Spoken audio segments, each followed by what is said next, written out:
Pentecostal. My dad's side was Torah observant. So from a young age, I grew up loving Jesus Christ and trying to keep God's commandments both at the same time.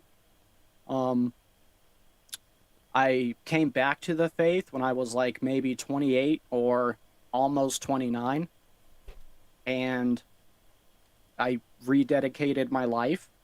So I don't know if you would count that as when I got saved because I walked away from the faith for so long, or if you would count from childhood. Um, you know? Yeah. Huh. So what, if I could add to that, what, do you remember, like, your, well, I think I got your testimony question in here somewhere. I was just about to ask you what your childhood was like. Oh, okay. You want to know what my childhood was like? Yeah, and then I'll get to the testimony, later. Like, I think that it's in here Sure. somewhere. Okay. No problem. So my childhood was really cool. I grew up, I was born in 89, so I was a 90s baby, you know, the time of like Rugrats and Hey Arnold and the Nickelodeon explosion. Technology was coming out of the 80s, right? So everything was kind of expanding rapidly, the internet, computers, easy access to that. I grew up in a small country town in Florida, Central Florida. It's called Lake Wales. It's really blown up since then, but when I lived there, it was half the town was orange groves. And those were our playgrounds that we played in as kids, right?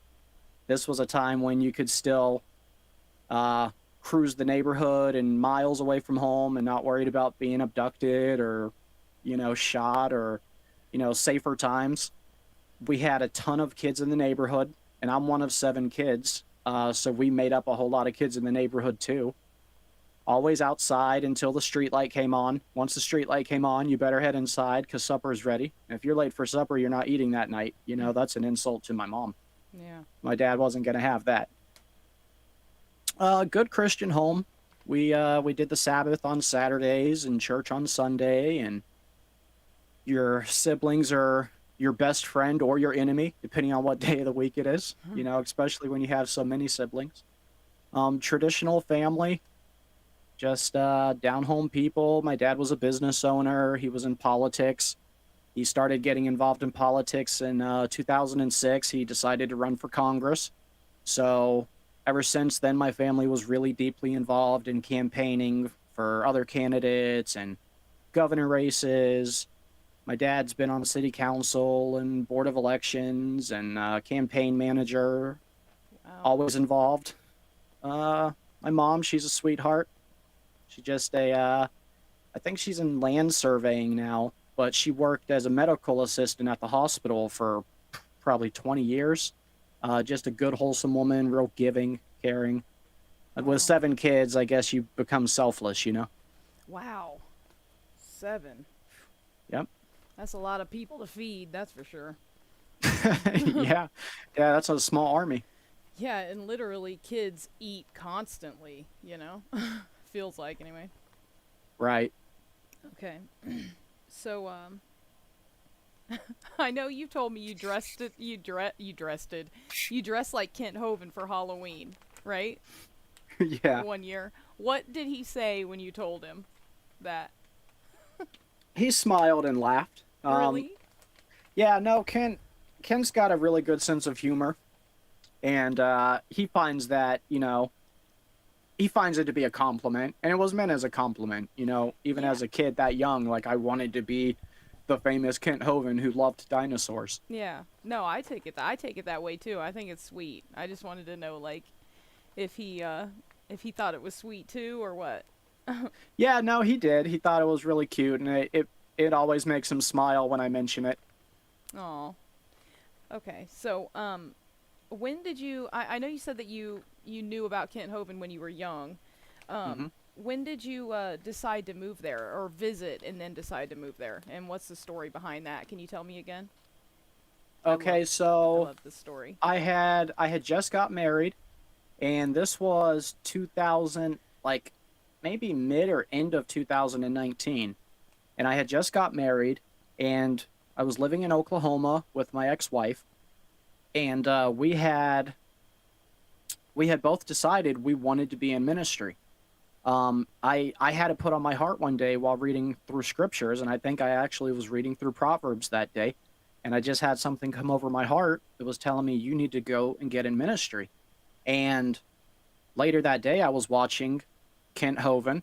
I had stumbled across his channels. I think he was really newer then because he had just got released from prison, and he was maybe like a year into his ministry before I discovered he was back out there again. And so I was catching up on one of his shows, and he was doing his typical, hey, if you know how to swing a hammer, we're looking for help down here in Lennox. Come stay, and first couple days is a vacation, but after that, we'll put you to work. And I went and talked to my ex. I was like, hey, I was watching Ken Hovind. She watched him too. She loved him as much as I did. It's like I was watching Kent's show today, and he was inviting people to go to ministry, and I just had it put on my heart to get in ministry. And we love Kent Hovind. And she's like, that's crazy because I just had it put on my heart this morning to try to go and get in ministry. And then she watched the episode, and she's like, let's go to Lennox. So we put a fleece before the Lord, and he answered it in the exact way we asked. So we packed up our home. Everything we couldn't fit in the Ford Expedition, we sold or gave away. We ended up giving a whole lot of stuff away because we were determined that we were going to go and live and serve at Dinosaur Adventureland. And we did, like a week at most after we made that decision and our fleece got answered. We were in Lenox, Alabama at Dinosaur Adventureland. Did you go there before you decided to move, or did you just sell everything and then just showed up, or what? Sight unseen. Wow. A step in faith. Wow. Well, see, one of my favorite scripture verses has always been Exodus 4:4. And Exodus 4:4 says, God told Moses to reach out his hand and to grab the snake by the tail, and that it would become a staff in his hand. It's a verse about faith, right? There's no worship of God without faith, and God loves faith.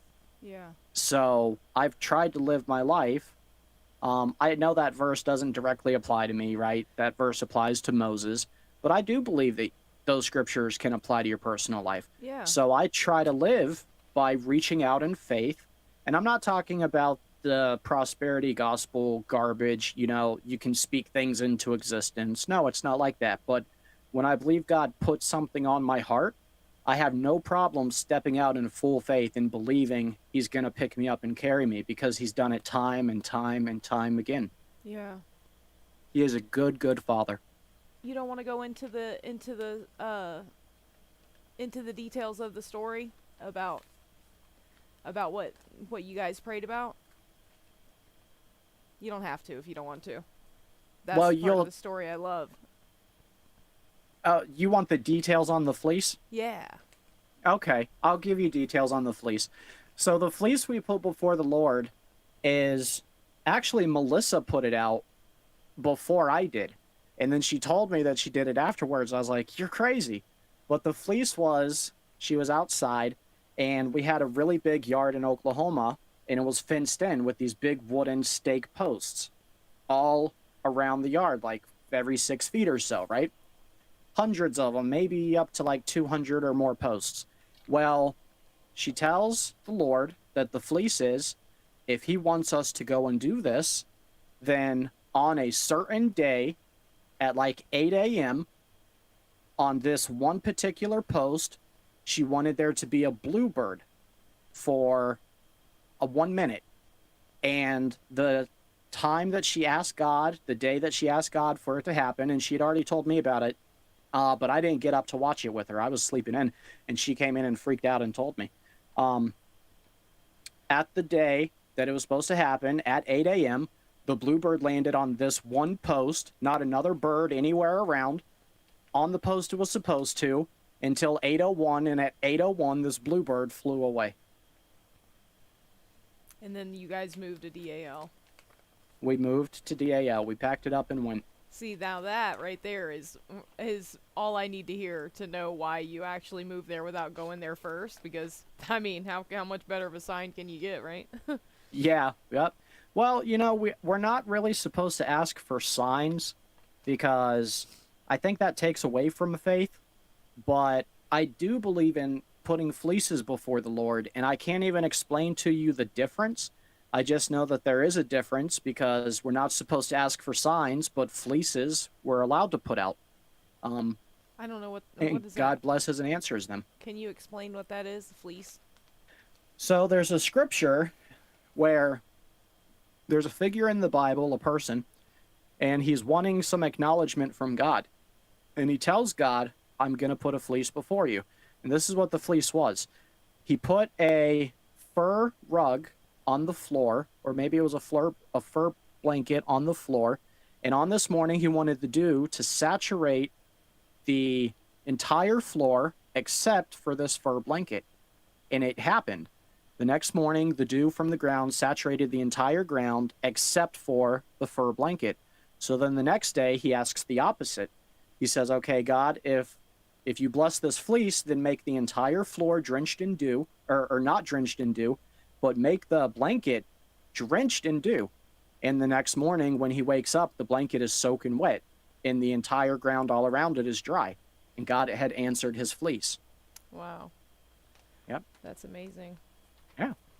I gotta try that. Well, I mean, I just love to see him speaking to anybody. I'm just looking all the time. You know me. Mm-hmm. I'm like a Yeah. I'm like a conspiracy theorist or something. I guess It's that's what you would call it. admirable, though, because you full on love God so much. You get excited over everything, and you're always searching for him and confirmations from him. You're very childlike in your faith, and that's the kind of faith God loves, Well, thank you. Yep. Thank you. Well, let me just make a correction, because I know there's going to be haters watching this, and they're going to say, oh, he said that God wants us to stay babies in our faith. No, she's mature in her faith, people. God wants us to mature in our faith. But he also loves when we love him childlike. Yeah. Yeah. Exactly, because kids have faith, like they Right. believe, and then we ruin it with Santa. And it's not funny if people's kids believe in Santa Claus. Don't tell them with a camera in their face, okay? Because that's sad. Why would you ever want to see your kid be upset that way? Now they're thinking my parents are liars. And sadistic. Yeah, And maybe they are. The only people we can trust just told me that Santa Claus isn't real. This guy that I love very much, Right. It's sick, really. Yep. I'm not judging because I've been down those roads myself, so okay. Sure. So, what's the story behind Miss Mary Nell, and how'd you find her and get an interview with her, basically? Okay, that's a cool story. I'm a fan of a show that Michael Rood produces called Shabbat Night Live, and Michael Rood had a stroke recently, so he's been off the show, and they have like a host that would always introduce the show for the night. His name's Scott Laird. He's really awesome and likable, and he started taking over for Michael Rood, and one of the series that he did was on Ron Wyatt's wife, Mary Nell, and some of the discoveries of Ron Wyatt. And in particular, it was about Mary Nell's new book, Battle for the Firstborn, which is the story of Moses before he left Egypt, which pharaoh he was there with, and how he was going to be one of the pharaohs, and how he's even written about in some of the tombs in Egypt under his Egyptian name, and how they just kind of try to erase him from history, and one day all speaking about him just stops, and the tomb they were working on for him just stops.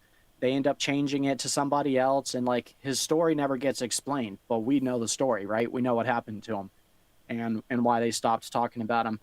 So Mary Nell's telling us some of the stories and miracles about her and Ron, and she mentioned this one part about how Ron had a friendship with Jesus that was second to none, how he was a friend and a best friend, like he was standing right there next to him, and that completely changed my life. Like that touched me in a way, and it kind of made me jealous, but in a good way, like I wanted that kind of relationship with Jesus too. I wanted to be able to talk to him like he was a best friend.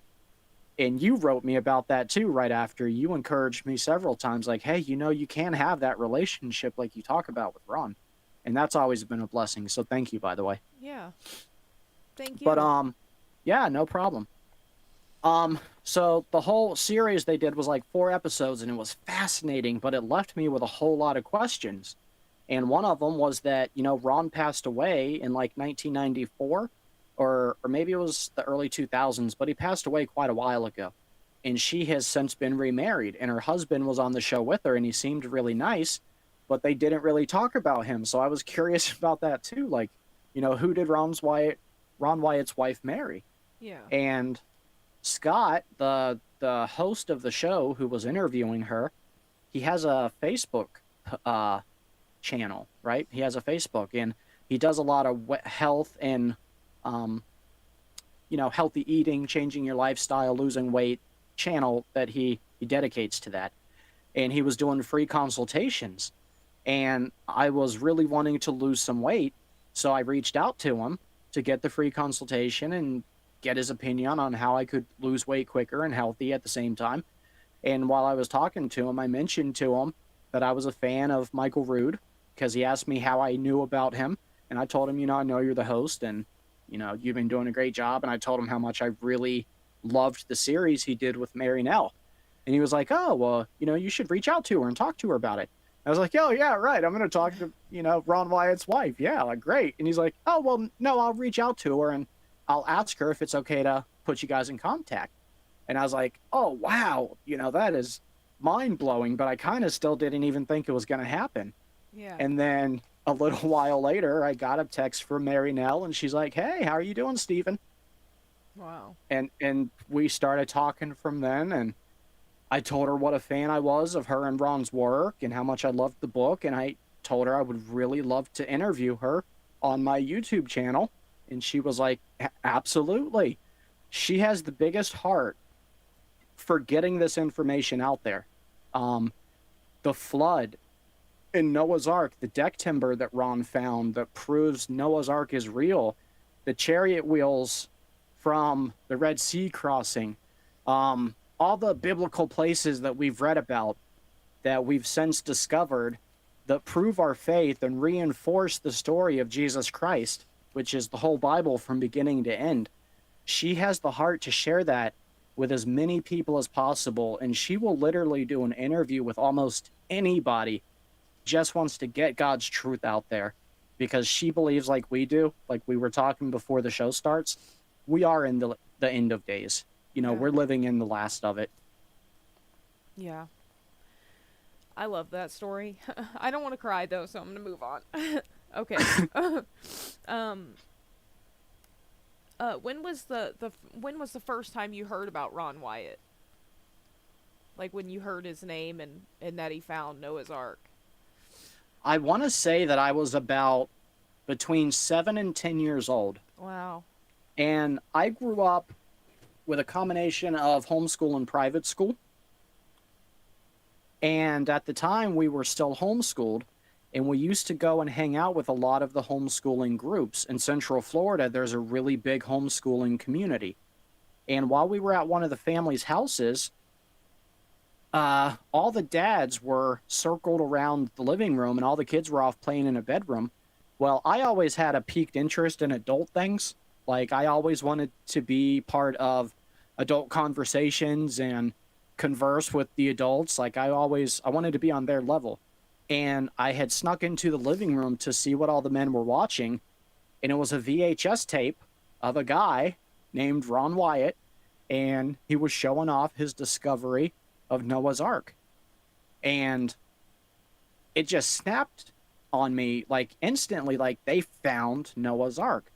And what was funny about it is my mom, she had a fascination with Noah's Ark. She had a whole bunch of decorations all around the house that was Noah's Ark. Like, she had hundreds of them. And so I always grew up loving the story of Noah's Ark, and I always believed it, but I always thought it was a bummer that we didn't have proof. And I always wondered, like, is the whole boat still there? Is Noah's Ark hiding in a cave somewhere? Oh. And when I saw Ron Wyatt and that he found Noah's Ark, and it just, it changed everything. It was the first big discovery of the Bible at that point. Yeah. And it was, at the time, it was only one piece of evidence out of thousands that we have now that the Bible was true, right? But it was like the evidence that proved that if that was real, it was all real. Yeah. So it was just, I always believed anyways, but that was a faith solidifier for me at like 7 to 10 years old. Yeah. Man. What about your mom? Your mom must have loved that when you got the interview with Mary. Yeah. Yeah.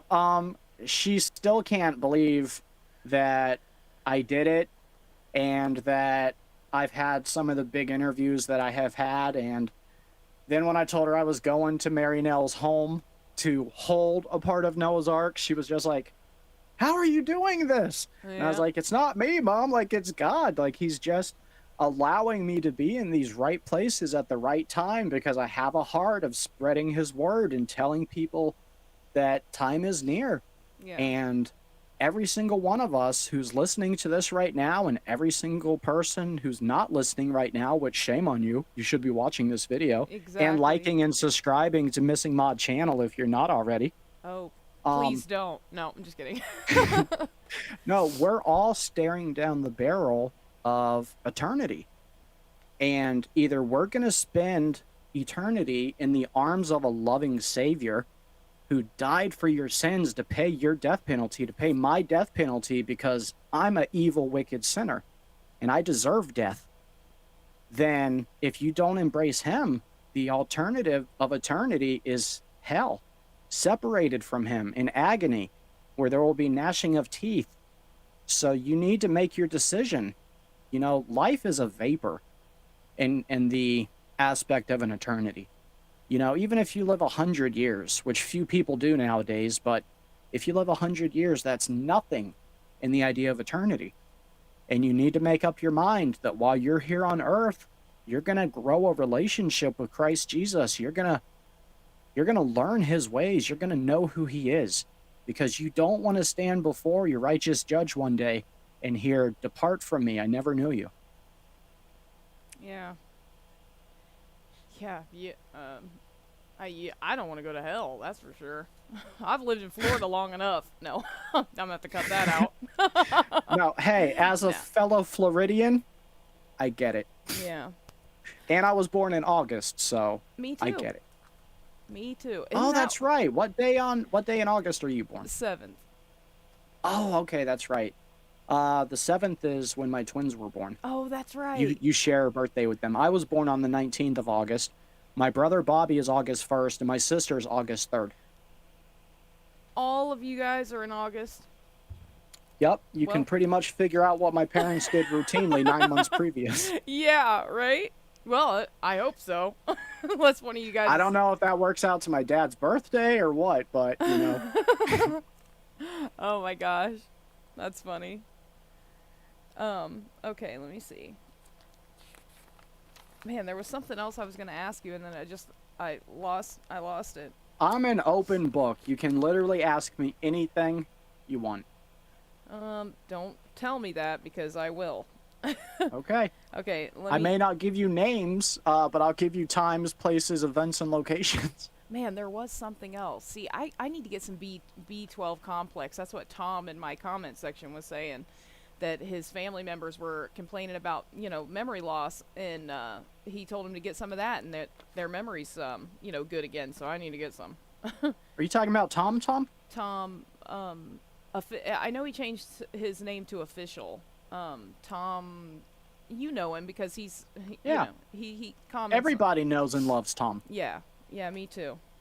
I know I'm part of that everybody group, but I text Tom quite often. Well, I don't text him very often, but he usually texts me, and we'll chat back and forth for a little bit. We'll catch up on Kent Hovind stuff, and he Yeah. loves Kent Hovind too. Tom has a huge heart. yeah. And see, my thing is I know the guy's not perfect, right? Like, it's not possible. He's not claiming How to dare be- you say that? Well, I mean, I'm he's kidding. not even claiming to be perfect, and people are No, holding him to this high, gigantic standard that they can't even hold themselves to. And it's because when you talk to Tom, you can feel a level of like the presence of the Holy Spirit. I've talked to him on the phone a few times. Like he just sweet, powerful spirit, loving, like you can just tell, and it demands attention and respect. yeah, there's some of my subscribers Reverence. that I literally only read my comments for those guys, cover to cover book reviews, and I like cover to Tom, cover too. Yeah, yeah, cover to cover is awesome. good guy, yeah. Okay, so what's Kent and DAL like in person?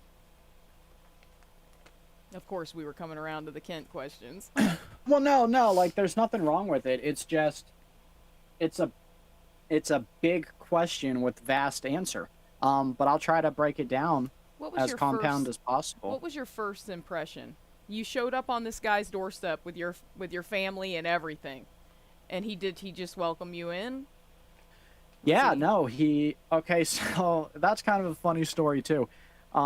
Me and my lifelong best friend Kenny, we used to, out of respect, not mockery, we used to mimic Kent Hovind. Like, hey there, guys, come down to Dinosaur Adventureland. Hey, brother, crazy idea, Kent Hovind here. Uh, and we would joke around that way, especially when we caught each other. We'd be like, hey, brother, Kent Hovind here. And Kenny had gone to DAL first. He went like 2 weeks ahead of us. And he called one day and he was like, you know, you guys should come. And this was before I was watching YouTube and had the feeling I need to go do ministry. And I was like, you know what? Like that would be crazy. Kenny really went there, and they kept Kenny, so they'll use anybody who wants to serve God, right?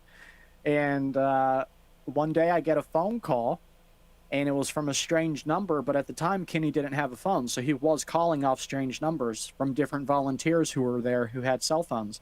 And I get a call from this strange number, and he's like, "Hey there, brother, Kent Hovind here." And I was like, "Yeah, and this is Long John Silver." And he continues on as Kent Hovind, and I realized in that moment, like, oh my gosh, it's Kent Hovind, and I freaked out. I panicked, and I hung up on him. I hung up on Kent Hovind. Uh,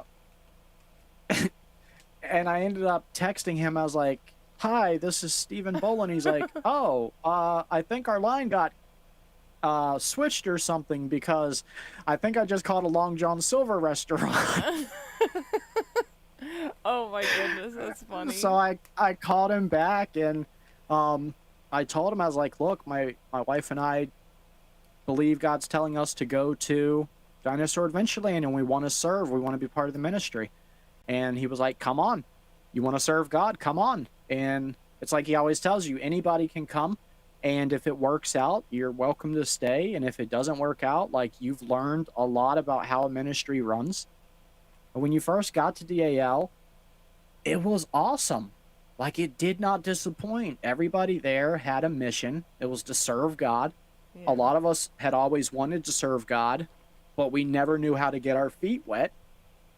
And that was an opportunity like none of us had before, to go live and serve on a ministry that was doing so many great things with a public figure as big as Kent Hovind. So it was awesome. And the first time I saw Kent Hovind, we got there really late at night. It was like 10 o'clock p.m. So they had a cabin waiting for us. And the next morning, we went to the Chow Hall to eat breakfast. Kent Hovind comes in. I'll never forget, he's wearing jeans, and it's kind of cold, so he's got a brown coat on, and he's wearing a baseball cap, and he carries himself with his shoulders up high like this, and he's, like a man's man. He walked in like John Wayne or George Washington, just demanding attention, and there was an aura around him, like, this guy works for God, like, this guy really serves God. And it was awesome. Yeah. Like, it was a jaw-dropping kind of experience to see Kent Hovind in person for the first time. And he was friendly and, put me on a mission right away, and we got to work. You feel like you're really working for God when you're there? I did. Oh. I mean, now, you gotta keep in mind, there's sometimes some infighting there, because at any given time, there's 20 to like 40 full-time residents on the property that work there. So that's 20 to 40 different personalities. And 140 acres sounds huge, but when 20 to 40 different people work together, sleep together, eat together, there's going to be some drama. There's going to be some family disputes. Definitely. And sometimes it could just kind of get to the point where it felt like, oh, you know, this is so much drama all the time just to serve God. And I think that's where a lot of the former workers got some resentment, and they just kind of sometimes put it on Kent because Kent runs DAL.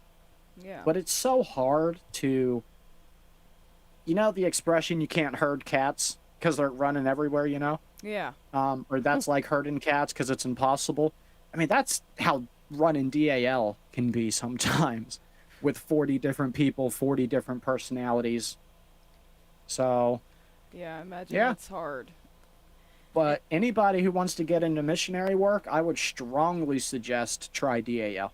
Like, don't believe what you see or hear. Go check it out for yourself. Yeah. If you when you showed up, was Mark already there? Yeah. What When I showed up, I think Mark had already been there for like 6 months to a year. Was he did he already believe, like, I guess I shouldn't be asking questions about him anyway, but there was something. Are you asking about the preterism? Yeah. Was he always like that? I don't think so. I don't think Mark started believing or observing the theology of preterism until he was at DAL. But unless I'm wrong, I mean, you could always ask Mark, but I don't think he believed that until near the time of him leaving. Yeah. Maybe it was a few months or 6 months or so before, but no, from what I remember him saying, he didn't believe in that until he got to DAL. And he had questions for Kent that Kent didn't seem to have time to answer, or didn't know quite how to answer, or just didn't want to address, maybe. Yeah. But he seemed to have questions that nobody would give him a sufficient answer to, and I think that's where Mark picked up on the preterism. Yeah. Yeah, see, that's what I was thinking too, but I don't Well, know. and let me change that. I don't mean the preterism, I mean the Calvinism. Okay. So every time I just said preterism, people just imagine I said Calvinism. See, I don't even know what the difference is. I don't know. Calvinism is believing that God preordains who can be saved and who's going to go to hell. In a nutshell, that's Calvinism. Preterism is believing that Christ has already returned and that we're basically living in his millennial kingdom right now. That this is it. That all the end time events in Revelation have already happened. Which is crazy. Anybody that thinks that that is true, go type in Twitch and don't stay long, okay? It's not. It's getting very bad. That's a bad place. I mean, if this is Christ's millennial kingdom, that's a very small Christ. And my Christ isn't that small. My Christ tells about how in his millennial kingdom we will be going to see him every year in Jerusalem from all around the world to pay him honor. And in my Christ kingdom, all weapons are going to be melted down and turned into tools for gardening. And it's going to be paradise. There'll be a new heaven and a new earth. Yeah, man, what do you think that's going to be like? I mean, is it going to be It's going to be just like the Garden of Eden. Yeah, but I don't know worldwide. I don't know what that's like. Well, of course we can't imagine, because I'm saying, are we still going to be like, because I think this is going to sound weird, okay, but I think that the closest any Hollywood movie's ever been to the angels, fallen angels and all that is Transformers, right? Like, I think that Optimus Prime is the devil and he's got them all deceived, right? Like, they all think he's a good guy and he's fighting against the bad guys. And is vehicles going to be a thing? Are we going to be flying? Like, what, like, how are we getting around? I don't know. I mean, I don't know if cars will still be a thing. Probably not. I don't know if we'll be able to travel telecommunically or whatever it's called, but I don't know. I mean, we could just be walking to Jerusalem. I know we'll have incorruptible bodies. I believe that there's chariots described, so maybe there's horse-drawn buggies and the horses never get tired. We're not told that because just the concept of being in paradise and being that close to Christ our Lord for eternity is like such a huge event. Who cares how I'm going to get there? I'll walk from Alabama Yeah. to Jerusalem if I have to and swim across the ocean, you know? Yeah, I don't think I I'll like live to very think far. in paradise there will be no sharks, right? I actually think, didn't you and I? No, I think it was me and my girlfriend. We had a discussion. There's not going to be any oceans in the new paradise. Did you Yeah, know that?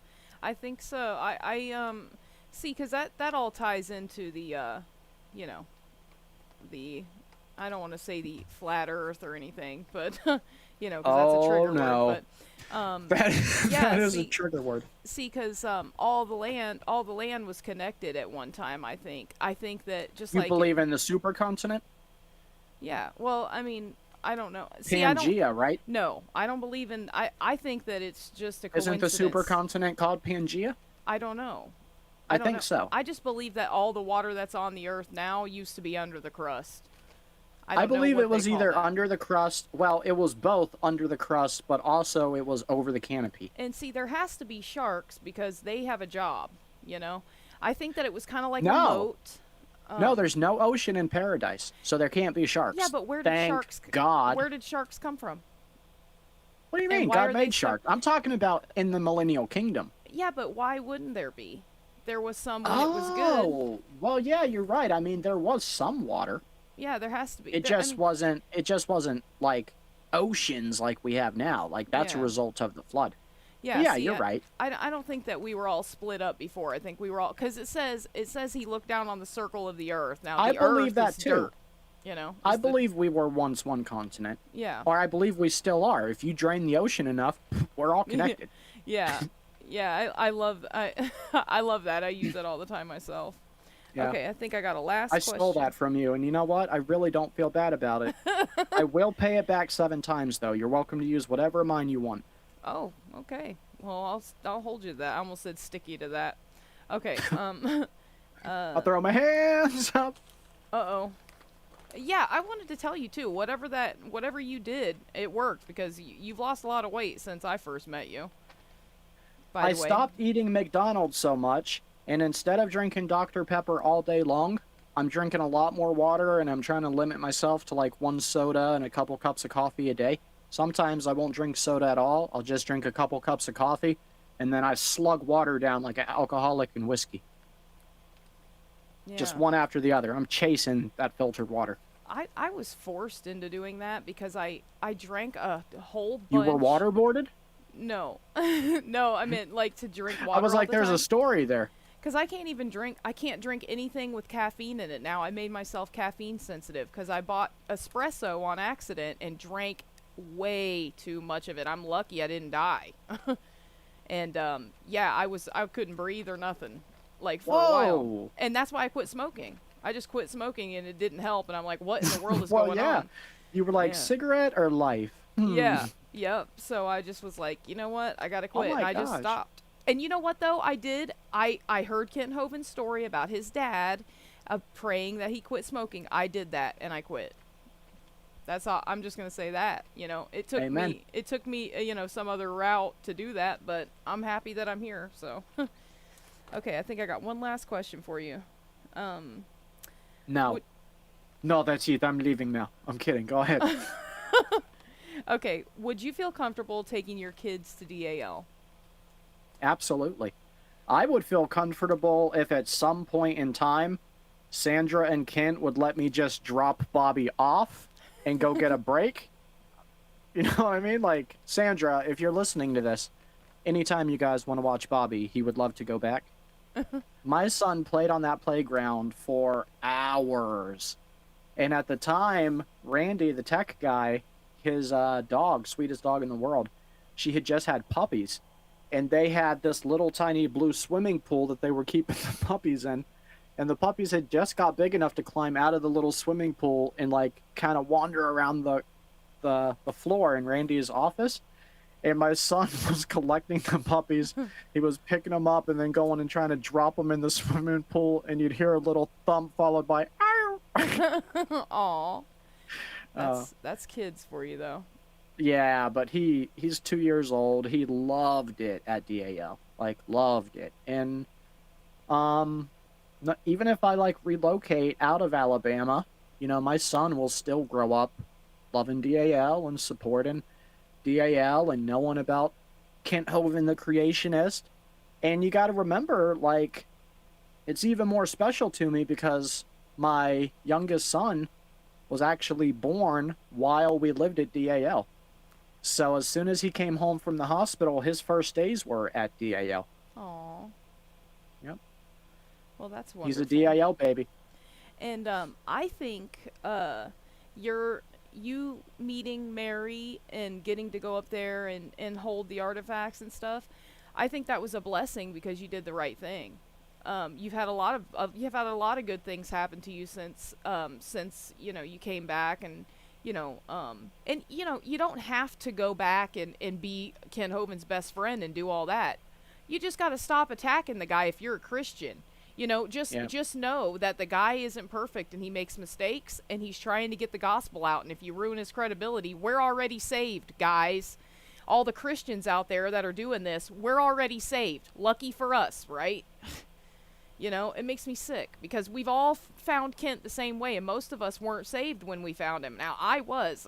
Fortunately, I was. But, you know, it's easy to sit at home and act like, you know, the guy isn't allowed to make mistakes when you watch him all day and you don't have your own life, you know?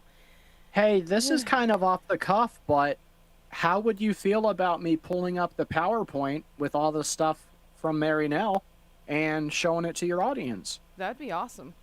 I might cry, though, guys. You have time? Yeah. And I'm definitely gonna cry, so... I don't know what it is. Well, I mean, don't cry. I told my family if Mary asked me to hold the door for her, I would run up there. I would be there right now. She's a lady. Well, I mean, you know, if she said, "Excuse me, can you get the door for me?" I would, you know, just to go up there and see that stuff, I would rush, pedal to the floor. We're gone. We're going. You know, I'm dragging somebody with me. Obviously, I don't want to go alone because I'm not good, like, trying to find places on my own. I'm such a woman when it comes to all that. Okay. That's not weird, though. No, kidding. It's definitely not. Hey, all right, let me see. What do we need men for if I'm going to know everything?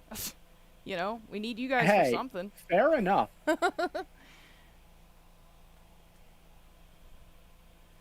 All right, can you hear me still? Yep. Can you hear me now? Nope. Yes. Can you really not hear me? Okay. Yes, I can hear you. Of course. How can I answer you? Well, I don't know. I didn't know if you were, like, into witchcraft, in which case I was going to do exposés about you. I've thought about that. Let everybody know. I've thought about that, and I'm like, I imagine... You thought about doing witchcraft? No.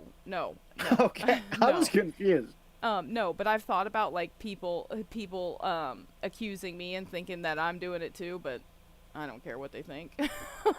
I'm not, so... Well, as long as you're living for Jesus, the haters make you famous. Yeah, that's basically who it is. That's why I'm like, you know, stop worrying about them. Just love them. It doesn't matter. I agree. And so can you see my screen? I sure can. Okay, so if you go check out my channel, ProverbsGuy Official, that's the YouTube channel. This is the thumbnail I have for the video I did about my visit, with all the pictures and stuff and explanations of everything I'm about to show you. All right, this is the piece of deck timber that the Turkish government gave Ron Wyatt as a gift from Noah's Ark. This is Noah's Ark deck timber from the dedication ceremony when the government of Turkey officially recognized this location as Noah's Ark in Turkey, in the mountains, plural, of Ararat. And I have a larger picture. Here you go. Here it is. This would have come from along the middle of the ship. That is pretty close to what the ship would have looked like according to what's still on the mountain. And you can see where they have cut samples out of the corner of this deck timber, and it has come back that it is wood. It dates to the right period of time to be Noah's Ark, and there's just no question about its authenticity. Do you have any questions on the deck timber? I want you to tell the cat story about what she said about the cats, her cats. Oh, yeah. All right. So her and Ron seemed to have had a really funny sense of humor. Her and Ron had cats, and for years they kept this deck timber on their coffee table. That's the kind of humble people that they are. Like, they're just real down to earth people, you know. Even Marianelle, she's a country girl. She a Tennessee girl, has been her whole life. She is the definition of a Southern belle. She's just beautiful and classy and big-hearted. So they had this deck timber on their coffee table for years, and they had cats, and their cats were fascinated with it. Like, they were drawn to this deck timber. And I remember Ron, her saying they would come and stand on it and stuff. they would, they were drawn to it. And Ron had a theory that they somehow knew that this piece of deck timber, this piece of wood here, was somehow connected to their ancestors. And I had mentioned to Mary, like, we got a good laugh out of it. And I mentioned to Mary, you know, God used something to draw the animals to the ark. Yeah. Like, the animals came to the ark. Noah didn't have to go around the world collecting all these species. They came to him. And I mentioned back to her, I was like, you know what? I wonder if that piece of deck timber still has something special to it that, you know, it's in our DNA. We're drawn to it. I mean, even Ron Wyatt, when we read these stories growing up, like of Noah's Ark, we're drawn to it. I know you know what I'm talking about. Like, we instantly fall in love with the story and want to be as much involved with it as possible. And Ron had that same feeling. Ron Wyatt had that feeling so much that he was drawn to go find it. And he was so drawn to it that he did find it. Like, he was brought right to the ark, just like his cats were. Yep. I remember what you said, because you said that, I don't remember the exact words you said, but it was something like, there must still be a little bit of, whatever that there must be still a little bit of that something. Something special. Yeah, and that just stuck in my mind until 5 minutes ago. Of course. Yeah. Well, and this is really awesome stuff, too. This goes to show how intelligent Noah and his family were. These were taken from the Ark location, the Noah's Ark location. These are rivets. If you look from the different angles, this is rivet work. And this is a technique that we were not supposed to have access to yet. Like, we were not supposed to be aware of it or have it in practice. We were supposed to be a lot dumber at that period of time. So the fact that we have this is just really fascinating.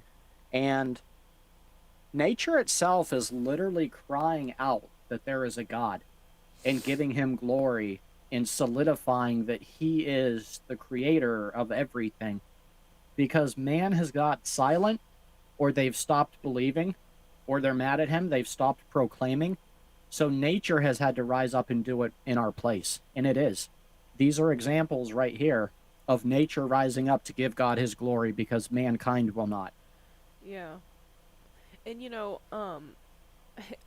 I can't, it drives me crazy to hear these people that are like, oh, you're fine with God killing babies during the flood and all this stuff. And it's like, first of all, because you don't understand, you know, you've never run anything in your entire life. You've never run anything but your mouth, okay? Not you, Steven. First of all, you shouldn't be trying to tell anybody how to run something. You don't know why God did what he did. You have no idea. You don't want to know. And you're just angry about it. And it's like, whenever that's explained away, you just come up with something else. And it's like,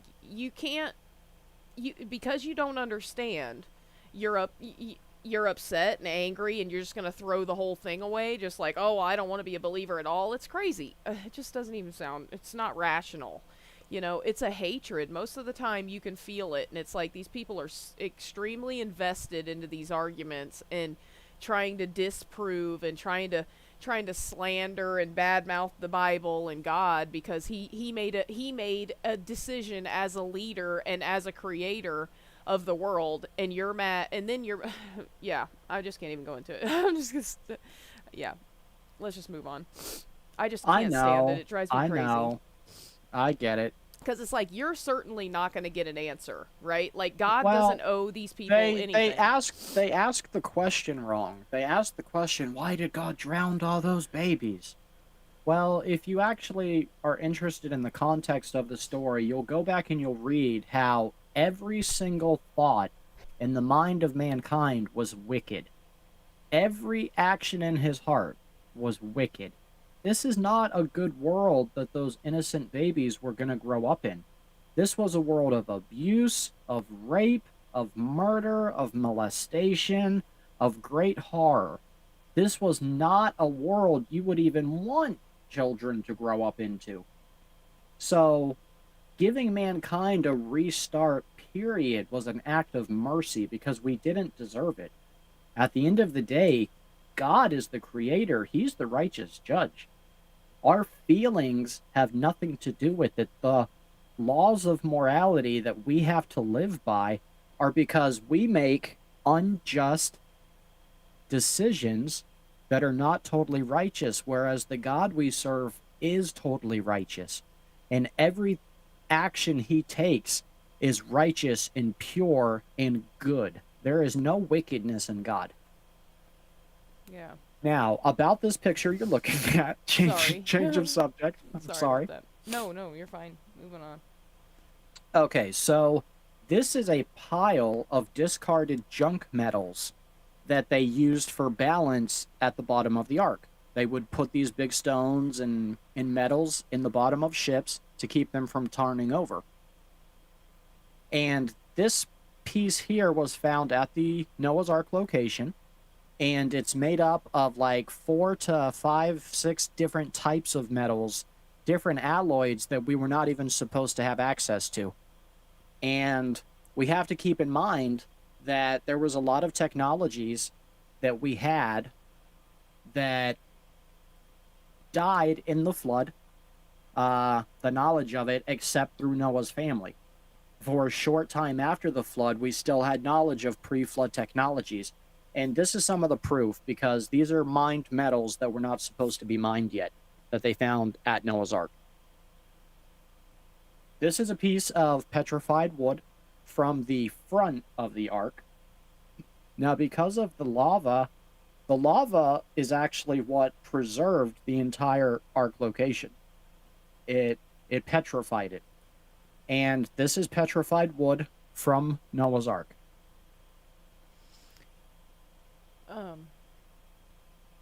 Petrified. Is it petrified or vitrified? I don't know. Or I'm no scientist. It was preserved. It was preserved by the lava, and the way we know it was lava that preserved it is this picture we're looking at right now. This is the lava formation that they found from the location also. That's awesome. Man, I just love... I want to hear all of them stories. That's why I went and commented on Mary's YouTube channel, but I don't think she ever responded. She's probably busy. RonWyatt.com. Yeah. And well, she's got like almost 200,000 subscribers, and she handles her YouTube channel on her own. Yeah. Like Mary does. I know. Which is kind of crazy. I wish I lived closer, because I would offer to go and help her, like, take pictures of everything and do all that just so I could get up there too. But guess what? Time is really short. So know. You should talk to your husband about moving to Tennessee so you can do that. That would be you know, I don't know. Chances of that happening are very slim. Oh, okay. It sounds like you serve a really small God. No, you're right. You're right, but I'm just saying, you know, like... Look, yeah. I didn't ever think I would be in Mary Nell's basement taking these pictures that you see right now. Well, see, if I could go visit, that would be one thing, but moving is just not... No. You quit your entire life. Okay. I never thought about that. Yeah. Yeah, I don't... Yeah. All right, so this one you're looking at right now, this is even more awesome to me than, well, I don't know. It's probably tied, but check it out. A couple miles away from where the ark is, there are the ancient ruins of a home that they believe is Noah's ancient home because of its close proximity to the ark, and because there's a giant stone marker outside these ancient ruins with inscriptions of a rainbow, and there's a large ship that is on a mountain with water receding and animals coming out of the ship underneath the rainbow. And then there are 8 crosses. Now, these aren't crosses like the shape Christ died on. These are like pirate type crosses, you know, on X. 8 crosses that mark for 8 people who got off the ship. And it's at the house, this ancient ruin of Noah. That is And insane. you know, since then, the people of Turkey have raided these ancient ruins because artifacts are expensive commodities there, you know, Oh, yeah. like they are anywhere. The same things happen in Egypt, you know, grave robbers. Yeah. But this was found at one of the grave sites at this ancient ruin that was Noah's home. And this is a female finger. You can see Wow. that hand is Mary's hand, and she is a regular sized woman. And you can see how much larger this human finger is compared to hers. And it's a woman's finger, and you can actually see from the bone that this lady, this ancient lady, Noah's wife, Mrs. Noah, had arthritis. So you can see even in this bone that soon after our exile from the garden, that we had already started decaying. Like even before we started getting smaller, which started happening after the flood because we lost the canopy effect, which was like a greenhouse, we were already experiencing the decay of man in the form of like arthritis. But this is Mrs. Noah's finger, believe that or not. Wow. That's pretty amazing. Well, no matter whose it is, it's huge. That's Yep. a big finger. Yep. So this is awesome. These are all artifacts that were taken from the Sodom and Gomorrah site. If you remember, Ron Wyatt also is attributed to discovering the location of Sodom and Gomorrah. You can see that really giant sulfur ball in the back. I'm not sure if you can see my mouse, but it's right here. No, It's I the can't. size of a softball. Wow. Yeah. The one I'm holding in my hand is about the size of a golf ball. These are like 98% pure sulfur compared to the other ones around the world that we have found. Almost every other location around the world where we find sulfur balls, they are significantly less pure of a sulfur count. And let me tell you, like, I held these sulfur balls for maybe 5 to 10 minutes, taking pictures with them, and my hands smelled like sulfur so bad for the next 3 days. Wow. It took almost a week for the smell to fully subside, and I washed with every kind of soap you can think of, even Dawn, and it did not take away the smell of the sulfur. Wow. That's crazy. And this is just another evidence, you know, finding Sodom and Gomorrah is another evidence that not only did God create the world, but God has the sovereign authority to judge it whenever and however he sees fit.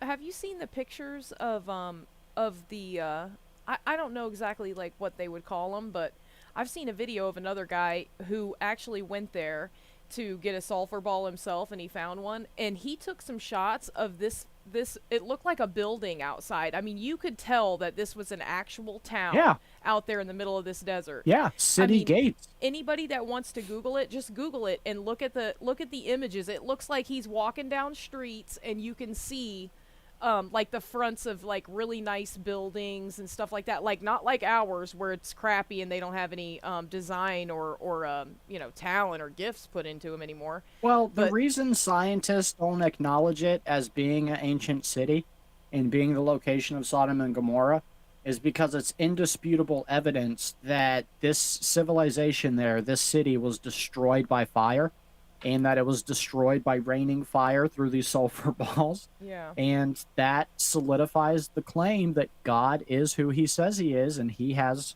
all authority over everything. Well, I mean, and then there's people that have actually went there to prove to prove this to themselves and have found sulfur balls on video and pulled them out. I mean, you just can't. I mean, how can you Oh, deny it's something riddled. like that? Yeah. It's riddled in sulfur balls. Yeah, so I mean, how can you deny something like that? I mean, it obviously something happened there, you know? Oh, yeah. Well, again, it's indisputable. They just don't want to admit anything that would prove God is real. Yeah. Or they're listening to some other liar that doesn't, because if somebody's already come up with some story that they're trying to sell, and then here comes Ron coming out with the truth. Well, of course, the person that, but the sad thing is the liar is probably saved, and now he's just holding on to this, and you're going to try to twist it and make it look like Ron, who actually found these artifacts, these biblical things that are tied to these stories in the actual Word of God. Because some guy doesn't want his stuff to look bad, you're going to believe. I just can't even believe somebody would do that, Oh, no, that's not true. Ron's a liar. It's like, what? Wait a minute. You're going to actually say that God's actual artifacts are lies because of this guy? Oh, man, I can't get over that. I can't stand it. It drives me crazy. Well, and what you're talking about is a perfect example with what we're looking on the screen right here. These are artifacts that were brought up from the Red Sea crossing. These are all bones. And they're covered in coral now, right? It's been how many thousands of years? So it's all coral now. And you can't really tell from the picture that I took, but the one I'm holding in my hand is a human femur bone. And that solid, smooth, perfect hole down the middle is what used to be the bone marrow. Wow. And wow. It is just like a perfectly preserved bone. So this would be the bone of one of the Egyptian soldiers, or who knows, maybe it's Pharaoh himself I'm holding in my hand right now, the way God blessed Ron. That would be cool, yeah. Yep, I probably held a Pharaoh's bone and didn't even know it. Yeah, man, this is definitely a blessing to you. You did something. You did something right. I just want to serve him and tell people that he's real and that he loves them enough that his son came and died for them so that they wouldn't have to. And that's where my heart's at. And you asked me earlier, before we did the show, why I don't put my name out there. And, that's why I want to keep myself as humble as possible so that God will still keep allowing me to go have these experiences. And I kind of take that note from Ron Wyatt because it was never about Ron. It was always about God. And I just want to make sure that in everything I do, I'm doing that as best as I can and to not open any doors that could possibly lead me astray from that. You know what I mean? Yeah, but Ron used his real name. No, see, that's a common misconception. His real name was Ponce de Leon. I thought you were about to tell me, like, It was Elon Mushashe. Oh, No, geez. I don't. Yeah, you're right. He did. And look, but that was a time when VHS tapes were spreading around, and even if you got to a huge audience back then, what did you reach? 100,000 people, maybe 1 million out of the billions that are on Earth. Nowadays with YouTube and Twitch and social media, you're viewed by millions of people. And I've seen it so many times. I've seen these YouTubers start off serving God, and they end up, a lot of them, getting really big-headed. And I just don't want that to ever happen to me. So it's not about me. It's about Proverbs Guy trying to get the message out there that our righteous King is coming. And we need to love him and honor him and serve him, and it's a delight to serve him. I agree. So check out this screen. This is a human toe bone. Whoa. Can you imagine how big this toe had to be? I mean, I have pretty big hands. I'm 6'3". I'm a monster of a man, and that's how big the toe is. That's how tall my brother is, too. 6'3". Your brother's a monster of a man. Yeah. So according to the size of this toe, the human who it was related to had to be 12 to 14 feet tall, Wow. and their bones had to be a lot thicker to support themselves before the canopy bust open because of the amount of pressure in the earth. So not only did we grow taller, but you ever heard the expression, I have big bones? Well, Yes, of at one course. point in history, that was a true statement. Wow. And this is an example of it. This is a toe bone. Why does it keep saying on your name? It keeps saying this video is paused due to problems with your network. I hope that's not me. It I might hope- be me. Well, hopefully But this you goes. do have local recording. Hopefully this goes good. Yeah, you have a local recording with Oh. StreamYard. Oh, you're going through Google. You probably Yeah. still have local recording. I hope so. All right, so moving forward, this is a human toe bone. No, I'm sorry, this is a human finger. I'm like, wait a minute, that's a hand though. I tried to mislead you on purpose, and you passed. Oh, yay! That's good to know. Okay, so you see how it's next to Mary's hand here? Yeah. The start of this thumb would have been where her thumb starts, but the top of this bone would have been the knuckle part. So there would have actually been more to this finger too. So this one is even more older than the Noah one. This is the finger of what someone might consider a giant. Wow. That is a big giant finger. Yep, that's what she said. So this stone was taken from Mount Sinai. And I think all of us who grew up learning about the Bible and reading about the Bible love Mount Sinai. We love the story of Moses. We love the Ten Commandments. We love the Red Sea parting. Like, this is some of the coolest miracles in all the Bible, right? Yeah. This stone was taken from the top of the mountain. This is a scorched rock. This is a scorched stone. You can see where it's been burned with fire. Yeah. And the last picture is the same stone turned over. So you can definitely see that it didn't burn all the way through the mountain. It scorched the top of the mountain. And that mountain is still scorched black at the top of the peak to this day. Yeah, you know, that story is what made me start thinking that the pyramid on the dollar bill isn't a bad thing. It's not a bad symbol. And see, the devil isn't creative. He can't create anything on his own. So anything he's done has been some twist and perversion of something God's done. You know, so him Oh, using the absolutely. pyramids and stuff, you know. So I do think that yeah, the pyramid and the eye and all that is not now sometimes it's Horus, but you know, he just steals from God, so, you know. Anyway. Well, yeah, the enemy tries to steal everything from God. He wants all his glory and all his honor and all his credit. Yeah, and he sucks. You know, he literally sucks. He sure does. He really does, yep. Okay, so this is a stone that was hewed out of Mount Sinai in Saudi Arabia. This mountain is covered with this kind of stone you're looking at, and this is the type of stone that the Ten Commandments were written on. I don't know if you know this part of the story, but when Ron found the Ark of the Covenant, he was able to see what was inside, and he laid his eyes on the Ten Commandments. Ron saw the Ten Commandments with his own eyes. I know, I did hear And this that is the story. type of stone... Do what? I did hear that story. Sorry. Yeah. And this is the type of stone that the Ten Commandments were written on.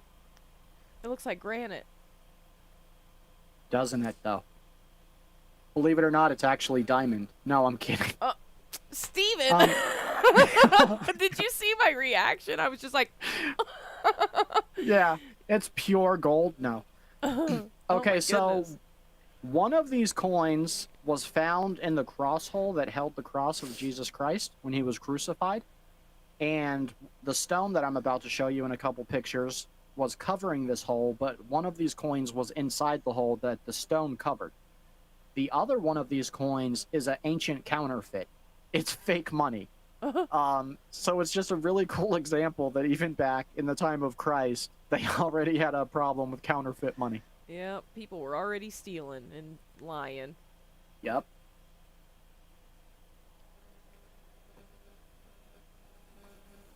All right, so this is really cool. These are, I forget which god this was, but this is, the bigger one is a replica of an ancient idol, and the small one is an ancient idol. It's a legitimate ancient idol.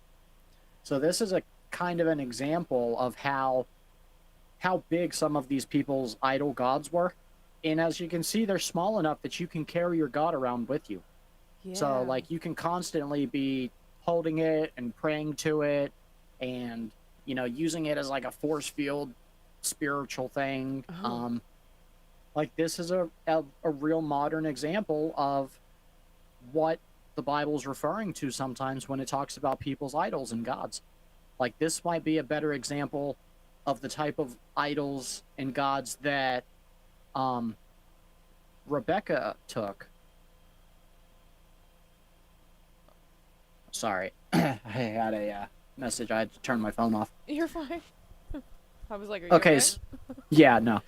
So this is the stone that covered the cross hole where Christ was crucified. Oh, wow.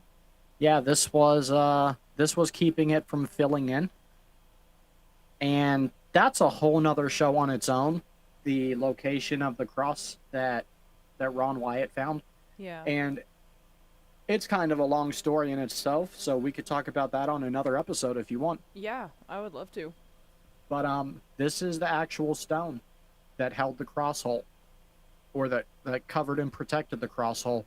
And the cross hole has a crack underneath it that goes all the way through the ground into a cave that goes directly over the Ark of the Covenant, so that the blood that ran down Jesus's cross would have gone into the ground, into the crack, and dripped onto the Ark of the Covenant, which Ron describes in great detail in some of his episodes and in videos he released. Man, you remember that picture that I showed you, and I asked you to ask Mary if it was real? Obviously, she wouldn't know because she didn't see The Ark it. of the Covenant? Yeah. Well, No, I did ask her. There are no photos of it. Well, didn't Ron say that he got some footage of it or something? But He the did angels take or a somebody pictures. took it. Well, no, what it is he has a couple pictures, and she showed me the pictures she has. The thing is out of all the pictures they took through those excavations, the picture he got of the Ark is so blurry you can't make out what it is. You can see the Ark, but out of all the photos all around it, this one, and they ran out of film, but this photo that they got of it is so blurry you can't make it out. But you can see the golden image in the blurred image in the background. So, like, I got to see the Ark of the Covenant, but I didn't get to see what it looks like at the same time. Man, because that one picture that I heard Ron talking about, or I heard Mary talking about it in one of her videos, and she said something about it wouldn't be released until it was that time, And Yeah, I'm like, the end of days. I'm like, man, if that was, how hard would it be for one of them guys to just go and upload it on the internet, And I was Right. just like, that would be something if that was real, But then she, I don't know, would she even know, if it was real or not? Because that picture that I seen was Yeah, pretty clear. because she knows what it looks like. Ron explained it to her in great detail. Oh. And Ron drew an image of the Ark of the Covenant, but he admitted that, and he's even told Kent Hovind this because him and Kent have talked several times. He admitted to Kent Hovind even that the image he drew is somewhat off in dimensions, because if anyone else ever claimed that they had seen it also, he could ask them to draw it, and he would know whether or not they were telling the truth. Yeah, I remember hearing something about that. Man, did you throw out the idea of her putting that stuff in the museum at DAL? No, because I'm pretty sure they want to keep it in the family, because they consider the task that God gave them that big of a mission. Yeah, but who better than And Kent Hovind to get they that? they believe God entrusted them to keep it safe and to get the message of it out. And I really don't believe that Mary Nell wants it to leave the Wyatt family. Well, I highly doubt she'll watch this. But if you do, Mary, please consider that. Pray about it or something, because I think that would be amazing. Because everybody loves Kent. Well, there's a lot of people that don't love Kent Hovind too, but he's getting the gospel out, and he's got tons of people. I didn't know that. I'd never heard that before. Tons of people go and visit DAL all the time, and man, it would just be a total blessing. I just want to put that out there. You don't have to do it. You can think about it, but that's God's information, and I know in your heart you want to do the right thing. So not saying that would be the right thing, but I'm just saying I pray, please consider it and pray about that. That's it. That's all I'm going to say. Hi, by the way, if you do watch this. I doubt it. All right. So this is an ancient incense burner.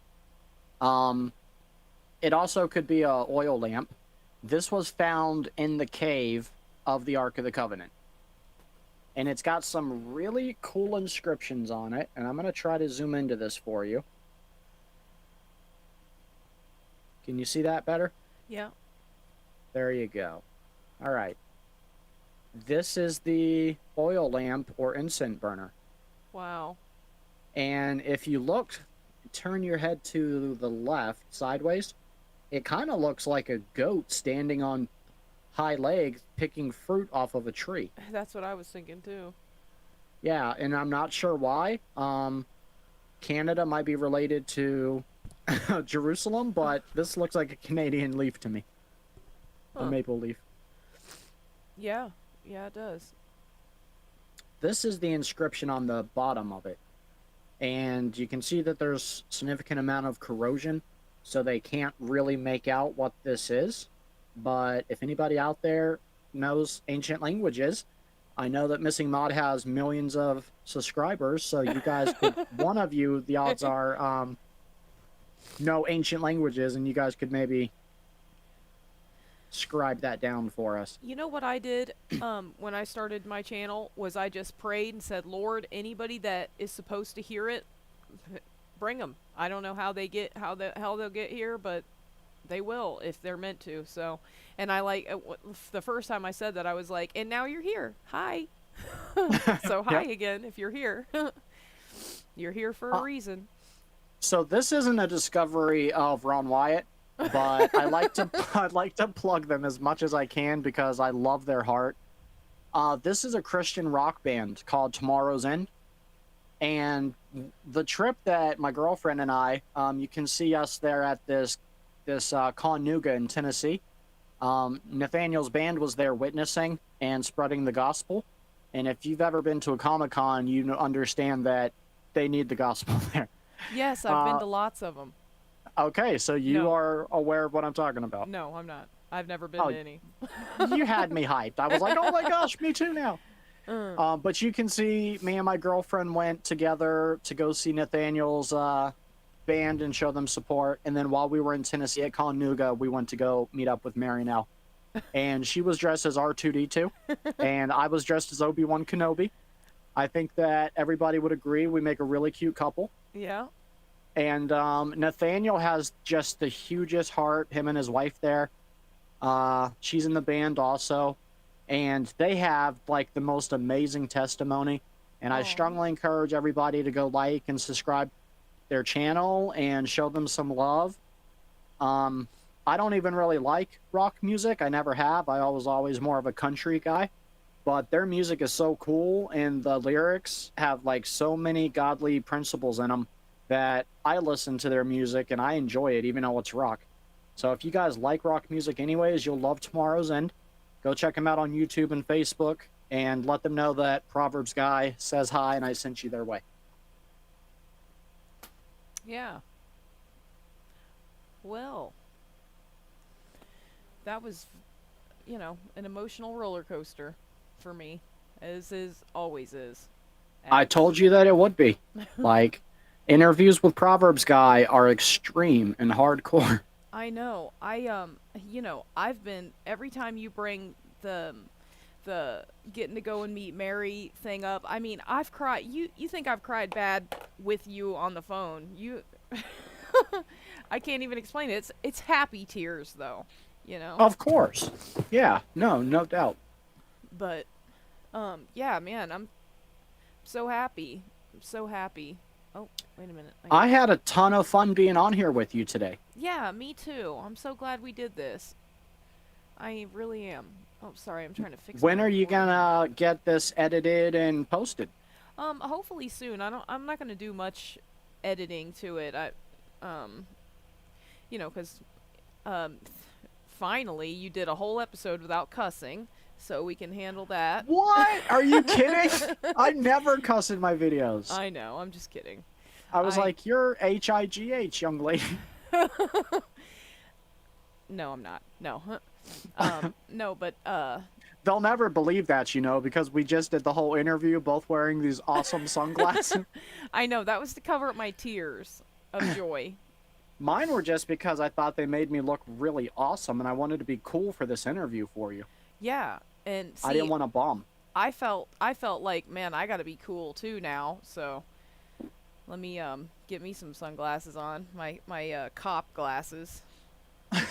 But, Well, I have to say, I think that we did come out looking really cool. yep, and we're both in space. Can't beat that. Yeah, no, we went with matching backgrounds, so... Can't beat that with a stick. We're in the same ship. And they'll never know that when we take these backgrounds down, we're in the same room at Dinosaur Adventureland filming them. Yes, exactly. I was gonna say we still live at DAL, and We all still live at DAL. yeah, we're gonna be like the drunken peasants Christian spin-off instead of, demonic spin-off. Oh, you know what? A lot of people don't know what the Drunken Peasants are, but that would be really cool if we could be like the righteous version of the Drunken Peasants. Yeah. I Yeah. wanted so bad to start a show with you, and then, we all had stuff come up, but, I still thought that would be an awesome idea. Well, I have some really strong ideas on stuff, and I just don't think that you would have time for us and Chuck and Rosie, and then, so I just didn't want to like Well, swamp you with all that. I think Chuck and I are down to like 1 day a week now, because on Wednesday nights he's going to start doing his pub night with Father Chuck. Which is very interesting, and I can't wait to watch. Does he Yeah, it's really supposed to mean just be like a more casual version of the Jesus Forum. Does he really mean alcohol? Like, are we really supposed to bring drinks? I mean, I think you can, you just can't get drunk. There's no sin in drinking. Yeah. It is a sin to be drunk, or it's a sin to be a drunkard. We know that no drunkard will enter the kingdom of heaven, but there are biblical feast days that we're supposed to observe that you are required to drink, like Passover being one of them. So I absolutely hate the taste of alcohol. Like, if I buy a 6-pack of Bud Light, there'll be 5 of them a year later. You know what I mean? Like, I'll end up having to throw it away. Yeah. Because I just don't like drinking. I don't like the taste of alcohol. Me But I either. don't believe it's a sin. You just can't be a drunk. I don't drink either, ever. Never. I don't enjoy it. I don't like the taste. I hate the hangovers. I used to, like years ago when I was dumber, but I'm just not even. You know what? Even back then when I was living in Babylon, I never liked alcohol. Like, I was high all the time. I never passed a joint that I didn't try to smoke, but I never did like alcohol. You know? Yeah. See, I just did it because everybody else did it. It's peer pressure. No, I mean, I could smell marijuana from across town, and I'd find a way to mosey my way in that direction. But no, I never liked drinking. Yeah, me either. So I hear you there. Smoking, on the other hand, yeah, I've done that. I've done a couple. I've done it a lot. Smoking and all kinds of bad stuff. We're not going to get into me. This isn't my interview. Did you have any other questions, or is that about wrap it up? That's about wrapping it up there. Did you want to sing the song? What song? F is for friends who do things together. U is for you and me. It's the SpongeBob song. You don't know the SpongeBob song? No. Wow. I know. You need to go YouTube the SpongeBob song. Yeah, I guess I'm going to have to do that now. It's called F is for Friends. F is for Friends. Yep. I didn't know that you like country music. I grew up a country boy. You may not be able to tell it now, but I wore boots every day and my jeans and Dixie Outfitter t-shirts, and was a Southern boy. I grew up loving reading about the Civil War, and I even had a Confederate cap I used to wear around. What made you interested in that stuff? You know what? I was born with just a love for history, like American history, the Revolutionary War, and everything in between then and up to the American Civil War. Like, I just loved the early origins of American history. I was always fascinated with it. And I grew up, watching movies with my grandma, like Gone with the Wind, a classic, and I just loved my heritage. Yeah. And I always knew growing up that it was possible to love your heritage and hate some of the evils that it participated in. Like, you didn't have to throw the baby out with the bathwater, kind of thing. Which we got a lot of babies to go retrieve. We have a lot of babies. And recognizing that things were different in history is fine so that you don't repeat the mistake. But, like, throwing all history out and trying to rewrite history is just sad, and it's dangerous. Yeah. And we have to be really careful how we're doing that right now in this country. I know, we all need to pray, that's for sure. Start praying. Especially MissingMod. That girl needs prayer. Yeah. I No, hey, definitely- if you guys will pray for Proverbs Guy, like, every chance you get, because I stumble on every stone I pass sometimes, I feel like. I find stumbling stones. Yeah, I make them myself, pretty much. I'm out there just hewing them into stumbling blocks for myself. I'm a walking stumbling block, yeah, it feels like. I hear that. Well, MissingMod, I had a really awesome time on your show, and you're a really fun host. You need to start doing more of these. I know. I'm gonna ask Rosie next. You think she'll say yeah? I do. Good. I know. I want to work things out, and I'm a jerk. What do you want from me? I'm trying. I'm working on it. That's why I'm like, I told her today, I commented and told her today, it's really hard to like me, but it's hard not to at the same time. I noticed that for a lot of people, I've noticed that about you too, like with all the anti-Kent Hovind people you have following you. Yeah. Like, they hate to love you, but they love to hate you. Yeah. It's so weird. Yeah. They're fascinated with who MissingMod is. Well, I don't know about that, but they definitely, I just try to love them back, that's all, Yeah, no doubt. Because I know if it was me, and, I would hope somebody out there would care enough to, take my abuse. So. No, I really cherish our friendship, and I'm really glad that God blessed me to get to know you and cross paths with you, and Thank you. it's been a really interesting ride. we have had some way cool, unbelievable things go down since we've met, and it's awesome to have been able to go through some of that with you. Thank you. I feel the same way about you. I really do. Yeah, you're a real sucker. That's what I was telling Chuck. Chuck's like, I don't know why anybody would be mad at you. I was like, you fell for it.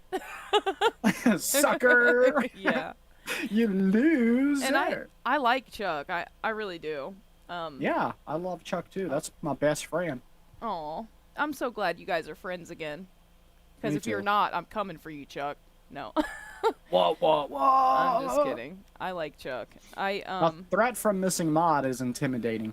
You even make Mark Stoney cringe when you say you're outside his window. I know. I love that. I thought that was so funny. I had so much I do fun. I too. wish he would stream again. I wish he would just stop being a butt plug and Why hasn't Mark been streaming?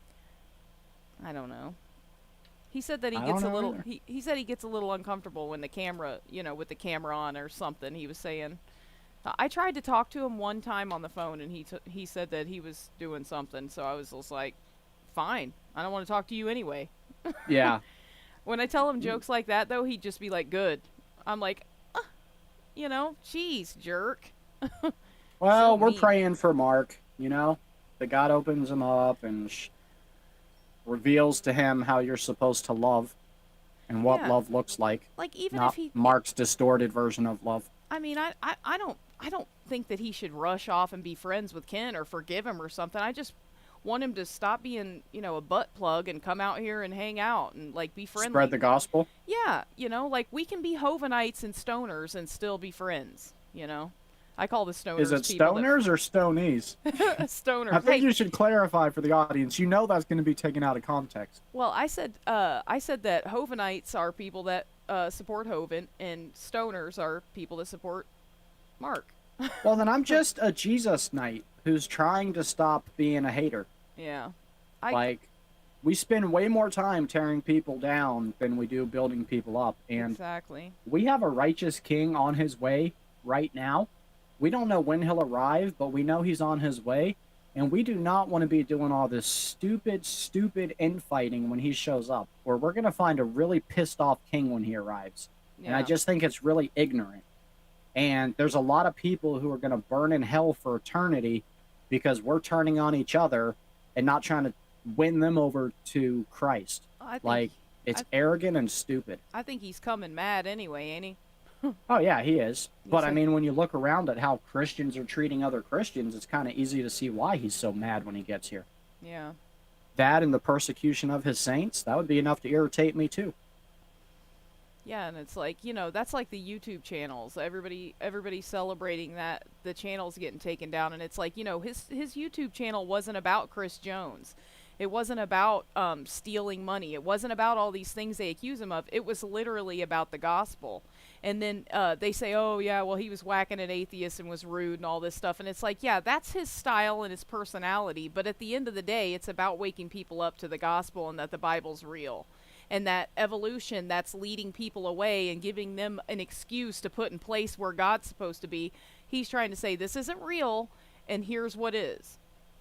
He's giving you the facts and then his opinion, right? What I would respond to that is people who hate Kent Hovind because he hurt feelings of atheists, grow up. Yeah. Like, you big titty baby, grow up. I'm serious. Like, they just irritate the daylights out of me. I love them to death, but grow up. Like, go change your soiled diaper, you little cry girl. Yeah. I know. I can't stand it because it's like some of these guys are very mean.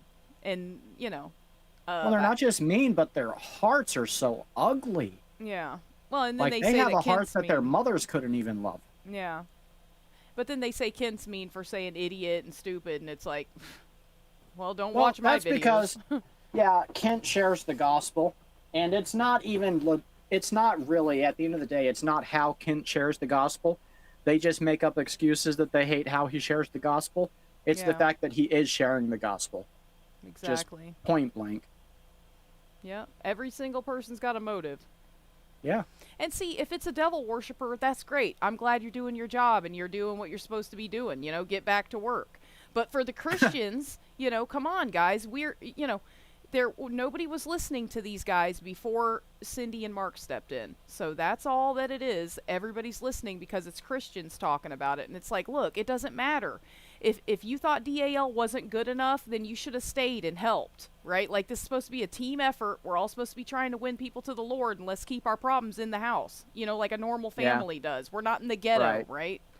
Trust me, I'm from the ghetto. And that's why God says he would rather you be hot or cold, but if you're lukewarm, he'll spew you out of his mouth. He will spit you out. He will regurgitate you out of his mouth because he detests a lukewarm believer more than he does an unbeliever. Yeah, because you're making a decision at that point. Right. You're making the choice. Yeah, these Christians out there who are taking all their time away from sharing the gospel and putting it into tearing down other believers and trying to roadblock the message of the gospel, yeah, you're lukewarm, and he's going to spew you out of his mouth. Yeah. I mean, I will bluntly warn you. It doesn't matter how good the rest of your theology is. If you're spreading more hate than love, especially in the body, you're lukewarm. He will spit you out. You're disgusting to him. You taste disgusting. Well, and, you should be trying to help, right? Like, It's not, if people are giving him their money, you're not going to be able to stand out there and save everyone that wants to give Kent Hovind money.